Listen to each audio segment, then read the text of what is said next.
ዛሬ የምነግራችሁ ታሪክ በተለይ ለእናቶች ጥልቅ መልእክት አለው። በልጃችሁ ላይ የደረሰውን ግፍ ፍትህ ለማግኘት ምን ያህል ርቀት ትጓዛላችሁ? ማሪያ ያደረገችውን ስትሰሙ እጅግ ትገረማላችሁ። ይህ ክራይም ዞን ነው። በድጋሚ ተገናኝተናል። እጅግ አስገራሚ የሆነውን የማሪያ በችሜርን ታሪክ ዛሬ ያወራችኋለሁ።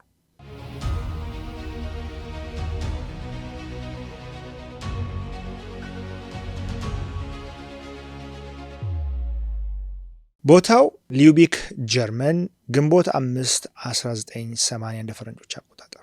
ዕለቱ ሰኞ ጠዋት ነው። ይሄ አየሩ ደስ የሚል በጸደይ ማብቂያ ቅዝቃዜ ታጀበ ደስ የሚል አየር አለ አይደለ? እንደዚህ አይነት ጊዜ ነበር። ሞሪስ ስትራትዜ በተባለ ጎዳና ላይ በሚገኝ አንዲት ትንሽ አፓርታማ ውስጥ የ7 ዓመቷ አና ባክሜር ከእናቷ ማሪያን ባክሜር ጋር ስለ ትምህርት ቤት ትከራከራለች። አለ አይደለ? እናትና ልጅ መሀል የሚኖር ክርክር፣ የቤት ስራ ለምን አልሰራሽም ወይም ከአስተማሪሽ ጋር ለምን ተጣላሽ አይነት አነስ ያለች። አና ትምህርት ቤት መሄድ አልፈለገችም። ማሪያ ደግሞ በሊዩቢክ ከተማ ቲፓላ የተባለ መጠጥ ቤት ውስጥ የምታስተዳድር የ30 ዓመት ሲንግል ማም ነች። ደክሟታል። ኑሮዋ ውጥረት የሞላበት ነው። ለልጇ የተሻለ ህይወትን ለመስጠት የምትታገል ብርቱ ሴት ነች። እናም አና ትምህርት ቤት አልሄድም ስትል በዛ በተጨናነቀ አእምሮዋ ነው በቁጣ ቤቶሎ ሄጄ ወደ ትምህርት ቤት ትላታለች። አና ግን በልጅነት እልህ በሩን አሽቀንጥራ በመዝጋት ከቤት ወጣች። ነገር ግን አና ወደ ትምህርት ቤት አልሄደችም። ቀኑን በሊዩቢክ ጎዳናዎች ላይ ስትንሸራሸር ለመዋል ወሰነች። ለሚያያት ሰው ተራ የምትጫወት ሕፃን ትመስላለች።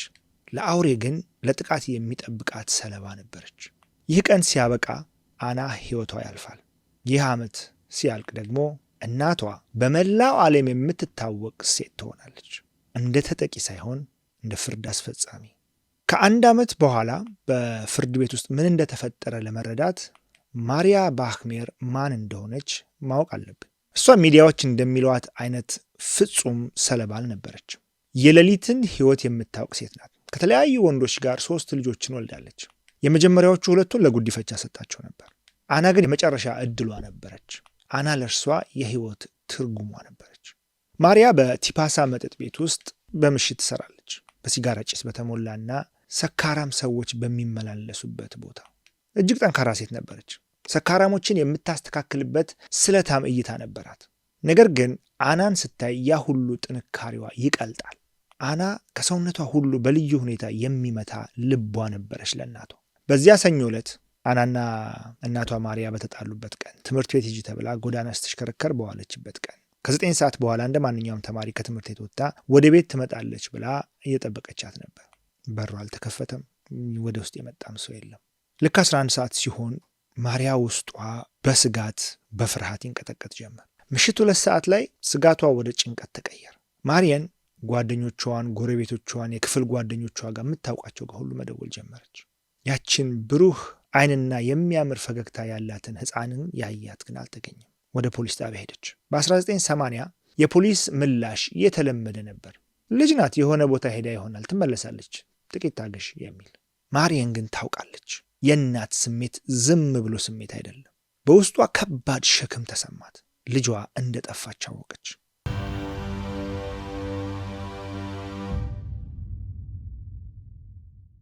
ማሪያን ጎዳና ላይ ልጇን ስትፈልግ ጥቂት እርምጃዎች ራቅ ብሎ ክላስ ግራቦውስኪ የተባለ የ35 ዓመት ስጋ ቆራጭ አፓርታማ ውስጥ ሌላ ነገር እያካሄደ ነበር። ግራቦውስኪ በጤነኛ ሰዎች ጥላ ስር የሚኖር ሰው ነበር። ጮኛ ነበረችው፣ ስራ ነበረው። ነገር ግን በፖሊስ ጣቢያ የነበረው መዝገብ ዕድሜ ልኩን እስር ቤት ሊያቆየው የሚገባ ነበር። በ1976 ሕፃናትን በመድፈር ተከሶ ነበር።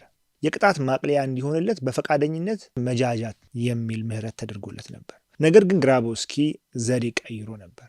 የሆርሞን መርፌዎችን በመውሰድ ያንን ሕክምና እያከሸፈው ነበር። በመንግስት ጥበቃ ስር ያለ የታጠቀ አውሬ ነበር። እናም በዛ ሰኞ ጠዋት አናን ደጅ ላይ አያት። ወደ ቤቱም ማታለለና አስገባት።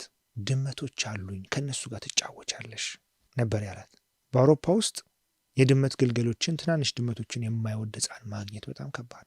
እናም አና በቀላሉ ተታለለች። ለሰዓታት እናቷ ማሪያን ሰዓት እያየች ስትጨናነቅ፣ አና በግራቦውስኪ አፓርትመንት ውስጥ ተይዛ ነበር። ስለ ሰለባዋ ክብር ስንል ዝርዝሩን አናነሳም። ነገር ግን መጨረሻው ድንገተኛ ነበር። ግራቦስኪ ወደ እብዶች ማቆያ እመለሳለሁ ብሎ በመፍራት የሴት ካልሲ በመጠቀም አናን አንቆ ገደላት። ከገደላት በኋላ የሕፃኗን የአናን አስከሬን ይዞ ምን ማድረግ እንዳለበት እያሰበ ለሰዓታት ተቀመጠ። ግራቦስኪ ብልጥ ወንጀለኛ አልነበረም። በፍርሃት የተዋጠ ፈሪ ቦቅቧቃ ነበር። የአናን ትንሽዬ ሰውነት አስከሬን በካርቶን ሳጥን ውስጥ አሽገው በመኪናው ጭኖ ወደ ኤልቤ ሊዩቢክ ወደ ተባለ ቦታ አመራ። ጨለማና የኢንዱስትሪ አካባቢ ነው አካባቢው። እናም የአናን ሕይወት አልባ ሰውነት የያዘውን ሳጥን በቦይ አካባቢ ባለ ረጅም ሳር ውስጥ ጥሎት ሄደ። ማንም ያየኝ የለም ብሎ ማሰበ። ግን አንድ ስተትን ሰራ። ለእጮኛው ነገራት። ምናልባት ምህረት ፈልጎ ይሆናል ወይ ደግሞ ሚስጥር መያዝ የማይችል እብሪተኛም ይሆናል። እጮኛው ግን አልዘገየችም፣ ወደ ፖሊስ ሄደች። በእርግጥ ለአና ዘግይታለች። አና ሕይወቷ አልፏል። እናም ፖሊሶች በባትሪ ብርሃን ታግዘው ቦዩ አጠገብ ደረሱ። ሳጥኑንም አገኙት። ለማርያን ሲነግሯት ዓለም በፊቷ የቆመች መሰላት። ነገር ግን ሐዘኑ ወደ ሐዘን ብቻ አልተቀየረም፣ ወደ ቅዝቃዜና ወደሚያንቀጠቅጥ ቁጣ ተቀየረ። ምክንያቱም ሲነግሯት ግራቦስኪ ማን እንደነበረም አብረው ነበር የነገሯት። ከዚህ በፊት የነበረውን ሂስትሪ እንዴት እንደተለቀቀና ተመልሶ ማህበረሰብ ውስጥ እንዴት እንደተቀላቀለ። የአና ሞት መከላከል የሚችል ነበር ይህ ሰው ተመልሶ ህብረተሰቡን ባይቀላቀል ኖሮ። እናም ልጇን የገደለው ሰው የታወቀ የህፃናት ደፋሪ እንደነበረን የነገሯት። መንግስት በነፃ እንዲሄድ የፈቀደለት ሰው እንደሆነ፣ ስርዓቱ የጠበቀው የተከላከለው ሰው እንደሆነ ነገሯት።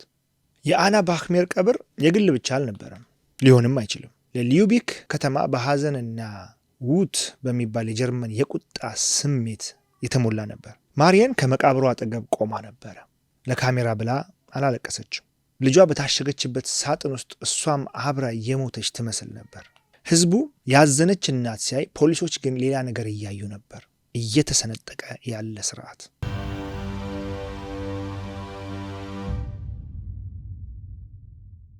ከዚህ በኋላ ለምነግራችሁ እናቷ ማርየን ያደረገችው ለማወቅ ለምን ለሚለው ጥያቄ ለመመለስ ስለዚህ አውሬ ማወቅ ያስፈልጋል። ግራቦስኪ ስጋ ቆራጭ ብቻ አልነበረም፣ ስርዓቱን እንደ ቫዮሊን የሚጫወትበት ወንጀለኛ ነበር።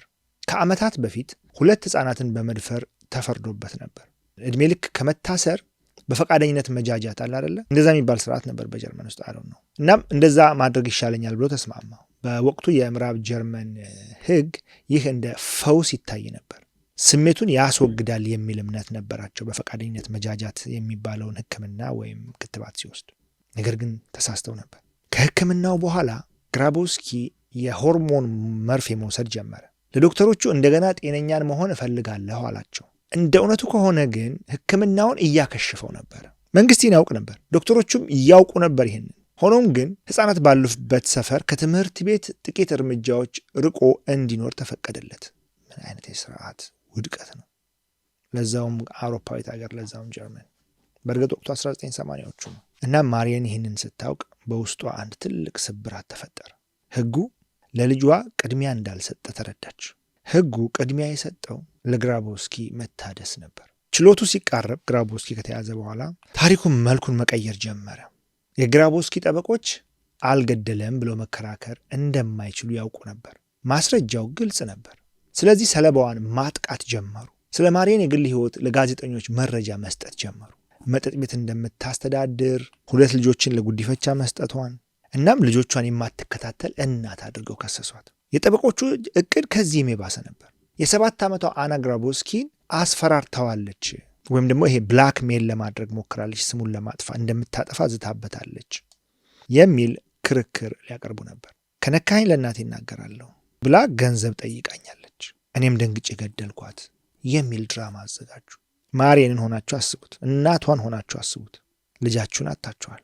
አሁን ደግሞ የገደላት ሰው በ7 ዓመት ሕፃን እንደተሰቃየ ወይም እንደተበደለ ተደርጎ ሲቀርብ፣ በዚህ ወቅት ማርየን በከባድ ዝምታ ውስጥ ገባች። ጋዜጠኞች ጋር ማውራት አቆመች። ዝም ብላ በቲፓሳ መጠጥ ቤት ምሽቶቿን ታሳልፋለች። ግን መጠጥ አትጠጣም፣ ትታዘባለች፣ ትሰማለች። እናም ሽጉጥ ለመግዛት ወሰነች። በ1980ዎቹ ጀርመን ይህ ቀላል አልነበረም። እርሷ ግን የመጠጥ ቤት አስተዳዳሪ ስለነበረች የምትጠይቀውን በደንብ አድርጋ ታውቃለች። ብሬታ ሞዴል 70 የተባለ ትንሽ የሽጉጥ አገኘች፣ በእጅ ቦርሳ ውስጥ የምትገባ ነገር ግን የመግደል አቅም ያላት። ከዛ በኋላ ልምምድ ማድረግ ጀመረች። ጓደኞቿ ለምን እንደሆነ አልነገረቻቸው። ሐዘኔን ለመርሳት የሆነ አዲስ ልምምድ ጀመርኩ ነው ያለቻቸው። እንደ እውነቱ ከሆነ ግን ለውጊያ እየተዘጋጀች ነበር። አተነፋፈሷን መቆጣጠር፣ ሽጉጥ ጃም ሲያደርግ ወይም ሲቆም አልተኩስ ሲል ማስተካከል፣ እነዚህ ነገሮች ተማረች። የአንድ የራሷ ሴት ሰራዊት ሆነች።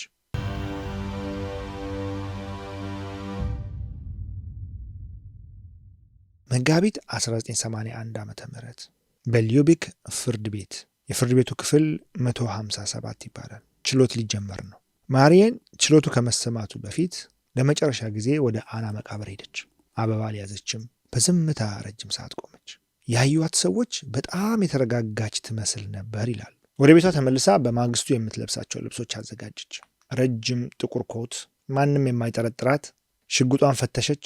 8 ጥይቶችን አዘጋጀች። 7ቱ አና በሕይወት መቆየት ለነበረባት ለእያንዳንዱ ዓመት፣ አንዱ ደግሞ ለተጨማሪ። ይገርም ነው። ፍትሐዊ የሆነ የመንግስት ፍርድ ወይም ችሎትን አልፈለገችም። እንደማታገኝም ታውቀዋለች። እሷ ቀድማ ውሳኔዋን አስተላልፋለች።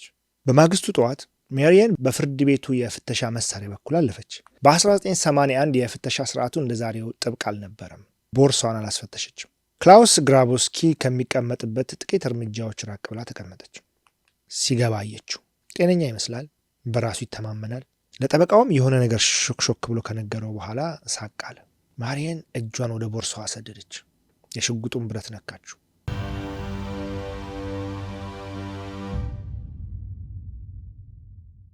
መጋቢት 6 ቀን 1981 ዓ.ም በክላውስ ግራቦስኪ ላይ የተመሰረተው ክስ 7ኛ ቀኑን ይዟል። የሊዩቢክ ፍርድ ቤት ክፍል 157 በሰዎች ተሞልቷል።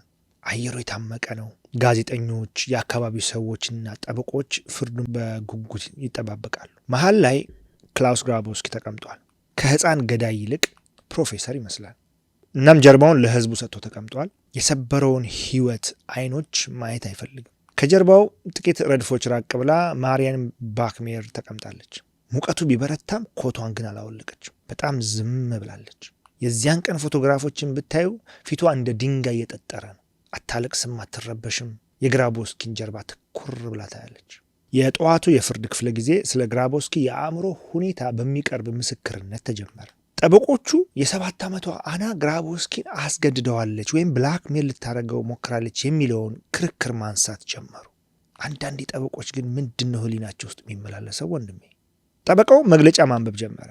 አና በልጅነቷ ያልተገባ ፍላጎት ነበራት የሚል ቃላትን ተጠቀመ ለ7 ዓመት ልጅ። እናም ግራቦስኪን እንደ ተጎጂ አድርገው አቀረቡት። በችሎቱ የነበረው ህዝብ ማጉረምረም ጀመረ። ግፉ በግልጽ ይታያል። ማሪየን የልጇን ግድያ ወደ ባዮሎጂካዊ ችግር ሲቀየር ቁጭ ብላ ሰማች። ግራቦስኪን አየችው። ለጠበቃው የሆነ ነገር ነግሮት አሁንም ፈገግ አለ። ያቺ ፈገግታ ለማሪየን የመጨረሻ ደወል ነበረች። 10:40 ላይ በችሎቱ ውስጥ ትንሽ ጸጥታ ሰፈነ። ዳኛው ከጸሐፊው ጋር እየተማከሩ ነው። በክፍሉ ውስጥ የሰዎች ዝቅተኛ ድምፅ ዘምዝም ሲሾካሾኩ ይሰማል። ማሪየን ወደ ቦርሳዋ እጇን ሰደደች። ሽጉጧን ጨበጠች። አልተጠራጠረችም፣ አልተንቀጠቀጠችም። ተነሳች። ረጅም ኮት ስለለበሰችና ከጀርባ ስለነበረች መጀመሪያ ላይ ማንም አላስተዋላትም። ወደ ተከሳሹ 2 እርምጃ ተራመደች። ልጇን ከገደለው ሰው በ6 ጫማ ርቀት ላይ ቆመች። ሽጉጧን ከቦርሳዋ አወጣች። በ2 እጇ ያዘችው። የሽጉጡ ሴፍቲ መከላከያው ተከፈተ። እናም ባንግ ባንግ ባንግ ባንግ 7 ጥይቶች። የመጀመሪያው ጥይት የግራቦስኪን ጀርባ መታው። በዚያች ትንሽ ክፍል ውስጥ የጥይቱ ድምፅ ልክ እንደ ቦምብ ነበር። ግራቦስኪ አልጮኸም። ፊቱ ጠረጴዛው ላይ ተደፋ። ባንግ ባንግ ባንግ ባንግ። መተኮሷን ቀጠለች። ማርያም እግሩን ወይም ትከሻውን አልነበረም የመታችው ወይም ያለመችው፣ የሰውነቱን መሃል። ክፍሉ በግርግር ተሞላ። ሰዎች ይጮሃሉ፣ እዚህም እዚያም ይርመሰመሳሉ፣ ከወንበር ስር ይደበቃሉ። ዳኛው ይጮሃል። ማርያም ግን ምንም አይሰማት። ባንግ ባንግ ባንግ። በጠቅላላው 7 ጊዜ ተኮሰች። 6ቱ ጥይቶች የግራቦስኪ ሳንባና ልብ በታተኑት። 7ኛው ጥይት ብቻ ስቶ የግድግዳውን እንጨት መታው። ሽጉጡም ባዶ ሆነ። ማንም ሰው እንዲገደል እንዲሞት አልፈልግም። አንዳንድ ጊዜ ግን እንደዚህ አይነት ፍትህ ያስፈልጋል ከሚሉት ወገን ነኝ። የጥይቱ ጢስ በክፍሉ ውስጥ ተበትኖ ነበር። ክላውስ ግራቦስኪ በጠበቃው ጠረጴዛ ላይ ተደፍቶ ደሙ ይፈስ ነበር። ገና መሬት ሳይነካ ህይወቱ አልፎ ነበር። ማሪየን ለመሸሽም አልሞከረችም። ራሷንም ለመግደል አልሞከረችም። ሽጉጧን ዝቅ አድርጋ ዝም ብላ ቆመች። 2 ፖሊሶች መጡ። እጇን ይዘው ወደ ኋላ አሰሩት። ካቴና ሲያስሩላት አንድ ሰው ስትናገር ሰማት። አንደኛው ድምጿ አይንቀጠቀጥም ነበር። ልገለው ፈልጌ ነበር አለች። ጀርባውን የመታሁት እንደ ሞተ ተስፋ አደርጋለሁ ነበር ያለችው። እናም ከክፍል 157 ወጣች። ኮሪደር ላይ ስትደርስ በጣም ብዙ ካሜራዎች ይጠብቋት ነበር። ማሪየን በቀጥታ ወደ ካሜራው ተመለከተች። ስራዋን የጨረሰች ሴት ትመስል ነበር። ምን ቀራት? በሚገባ ስራዋን ጨርሳለች። በዕለቱ እኩለ ቀን ላይ ዜናው ዓለምን አዳረሰ። አንዲት እናት የልጇን ገዳይ በችሎት መሃል ረሸነች የሚል። የምዕራብ ጀርመን የህግ ስርዓት ደነገጠ። ነገር ግን ከፍርድ ቤቱ ውጪ ሌላ ነገር እየተካሄደ ነበር። ህዝቡ አልደነገጠም። ይልቁንም የማሪያንን ስራ ደግፈዋል። ፖሊስ ጣቢያ የሚደውሉ ሰዎች ዋስትና ለመክፈል ፈቃደኛ መሆናቸውን ይናገሩ ነበር ማሪያንን ከእስር ለማስለቀቅ። የክላውስ ግራዎስኪ ችሎት አበቃ። የማሪያን ባክሜር ችሎት ግን እንደ አዲስ ጀመረ።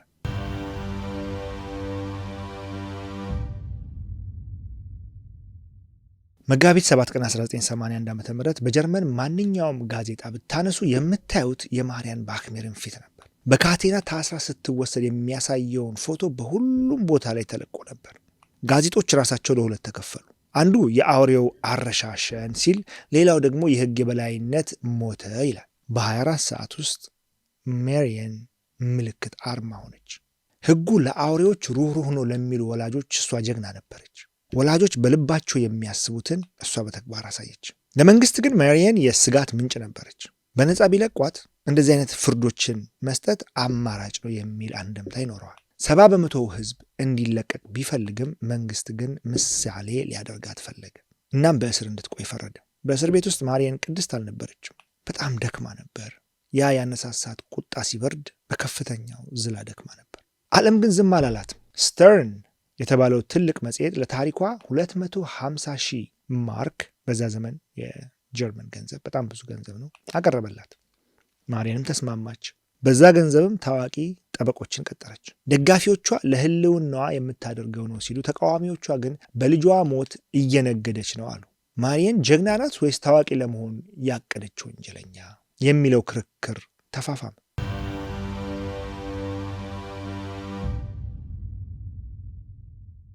ከግድያው 1 ዓመት በኋላ ማሪያን ግድያውን ወደ ፈጸመችበት ፍርድ ቤት ተመለሰች።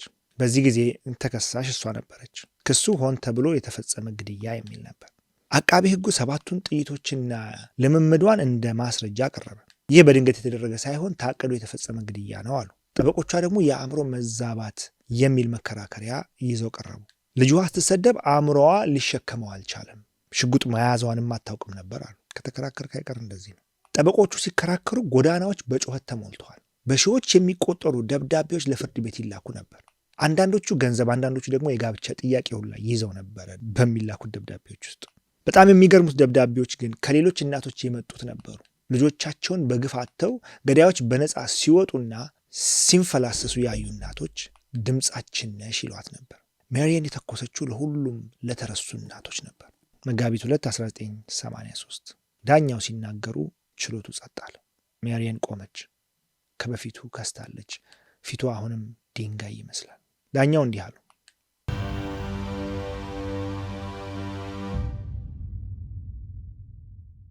ፍርድ ቤቱ ተከሳሽን ያላግባብ ሰውን በመግደል ወይም ማንስላተር እና ህገወጥ ሽጉጥ በመያዝ ጥፋተኛ ብሏታል። ጭንቀቱ በረድ አለ። ሆን ተብሎ የተፈጸመ ግድያ ወይም መርደር የሚለው ክስ ተረሳ። ቅጣቱም 6 ዓመት ሆነ። ቀድሞ የታሰረችበት ጊዜ ታስቦና በጥሩ ስነ ምግባር በቶሎ እንደምትወጣ ታወቀ። ከፍርድ ቤት ውጭ የነበረው ህዝብ ደስታ የማይለካ ነበር። በደስታ ይጮህ ነበረ። ማሪያን ግን ደስተኛ አልነበረችም። አንድ ጋዜጠኛ ተደስተሻል ብሎ ሲጠይቃት እንዲህ የሚል አስደንጋጭ ምላሽ ነበር የሰጠችው። ውሳኔው ለውጥ የለውም፣ ልጄ አሁንም የለችም፣ እኔም አሁንም ሰው የገደልኩ ሴት ነኝ አለችው። የፍትህ ትግሏን አሸንፋለች። አሁን ግን የቀረው ህይወቷን መጋፈጥ ነበረባት።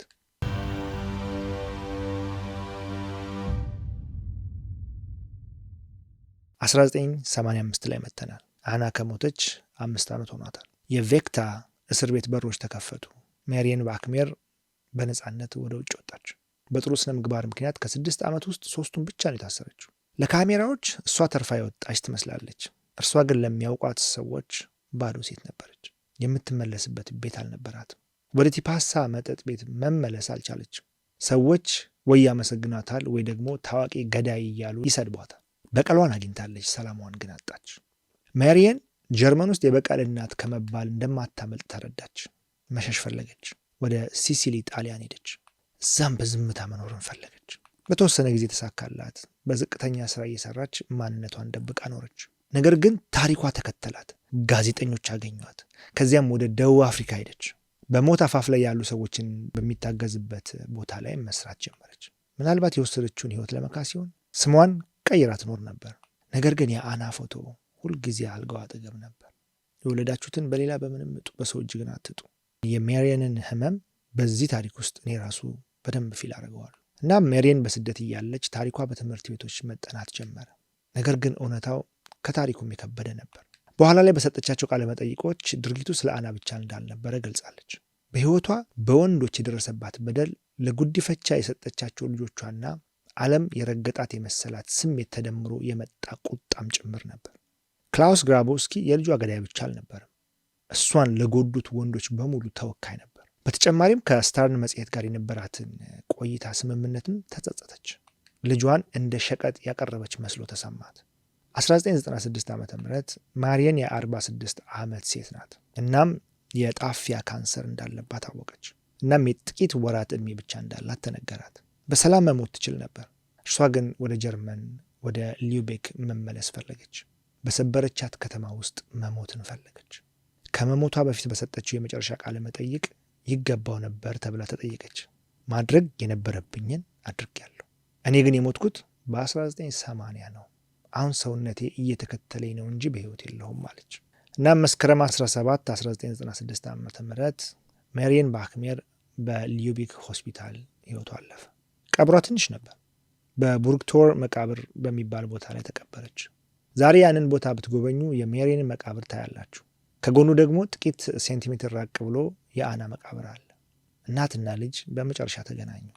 በፍርድ ቤት ሳይሆን፣ በመጽሔት ሳይሆን፣ በሽጉጥም ሳይሆን፣ በዘላለማዊ ዝምታ ውስጥ። ማሪየን ባክሜር በዘመናዊ የጀርመን ታሪክ እስረኛን በችሎት ውስጥ ረሽና በትንሽ ቅጣት የወጣች ብቸኛ ሴት ነች። ጀግና ነበረች ወይስ የተሰበረች እናት? ያንን ለእናንተ ተወዋለሁ። ነገር ግን በሊዩቢክ ከተማ ጀንበር ስትጠልቅ ያ የሰባቱ ጥይቶች ድምፅ አሁንም በፍትህ አዳራሾች ውስጥ ያስተጋባ ይገኛል። ሕግ ንጹሐንን መጠበቅ ሲያቅተው ጥላዎች ስልጣኑን እንደሚረከቡ ማሳሰቢያ ሆኖ ይኖራል። ሀሳባችሁን በኮሜንት መስጫ ሳጥን ላይ አስቀምጡልኝ። በቀጣይ ተመሳሳይ ታሪክ ይዤላችሁ እመጣለሁ። መልካም ጊዜ።